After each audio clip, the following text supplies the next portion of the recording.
یہ گئے وقتوں کی بات ہے، خالد نامی فرما بردار بچہ اپنی نانی کے ساتھ ایک چھوٹے سے قصبے میں رہتا تھا۔ ایک دن اس کے قصبے اور آس پاس کے علاقوں میں ایک ایسی وبا پھیلی جس کے باعث خالد کے والدین فوت ہو گئے۔ ان کی وفات کے بعد نانی نے خالد کو اپنے پاس بلا لیا۔ وہ سلائی کڑھائی کر کے کچھ کما لیتی تھیں اور خالد بھی محنت مزدوری کر کے نانی کا بوجھ ہلکا کرتا۔ اس طرح ان دونوں کا گزر بسر ہو رہا تھا۔ وقت گزرتا رہا، اب نانی بوڑھی اور ان کی نظر بھی کمزور ہو گئی تھی، پھر بھی وہ کھانا پکانا اور گھر کے چھوٹے موٹے کام کر لیتی تھیں۔ خالد جوان ہو گیا تھا، اب گھر کی ساری ذمہ داری اس کے کندھوں پر تھی۔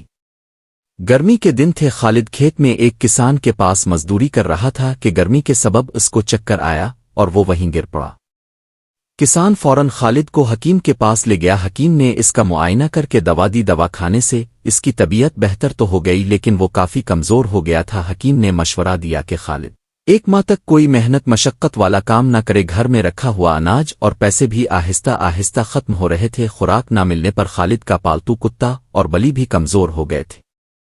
ایک دن ایک فقیر نے خالد کے گھر باہر صدا لگائی کہ میرے بچے بھوکے ہیں، کچھ کھانے کو دے دو۔ خالد کی نانی اماں نے گھر میں جو کچھ کھانے پینے کو تھا سب فقیر کو دے دیا۔ اب ان کے پاس اپنے کھانے کو کچھ نہیں تھا۔ ایسے میں بیماری کے باوجود خالد مزدوری کرنے گھر سے نکلا، لیکن کہیں بھی اسے کوئی کام نہیں ملا۔ وہ مایوس ہو کر گھر آ گیا۔ دوپہر کو اچانک کسی نے دروازہ کھٹکھٹایا۔ نانی اماں دروازے پر گئیں تو دیکھا کہ سامنے ایک درویش بابا کھڑا ہے۔ اس نے کہا، محترم خاتون، تم ایک نیک اور فراخ دل کی مالک ہو، میں تمہیں 3 موتی دیتا ہوں۔ جب بھی تم کو تمہارے نواسے کو بھوک لگے تو ان کو ایک دیگچی میں ڈالنا، اس طرح آپ کا پسندیدہ کھانا جو اپنے اس وقت سوچا ہوگا دیگچی میں آ جائے گا۔ اتنا کہہ کر وہ وہاں سے چلا گیا۔ اندر آ کر نانی اماں نے یہ 3 موتی دیگچی میں ڈالے تو اور ڈھکن کھولا تو اس میں بکرے کے گوشت کا پلاو تھا۔ اس طرح روزانہ ایک نیا کھانا انہیں کھانے کو مل جاتا۔ نہ صرف خالد اور اس کی نانی اماں روزانہ مزے مزے کے کھانے کھاتے بلکہ پورے قصبے میں بھی تقسیم کر دیتے۔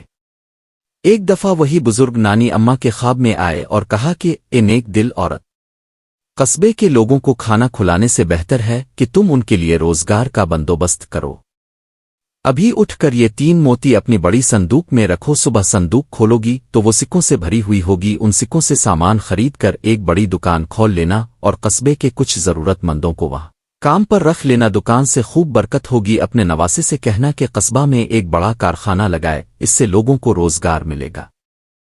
صبح نانی اماں نے خواب خالد کو بتایا۔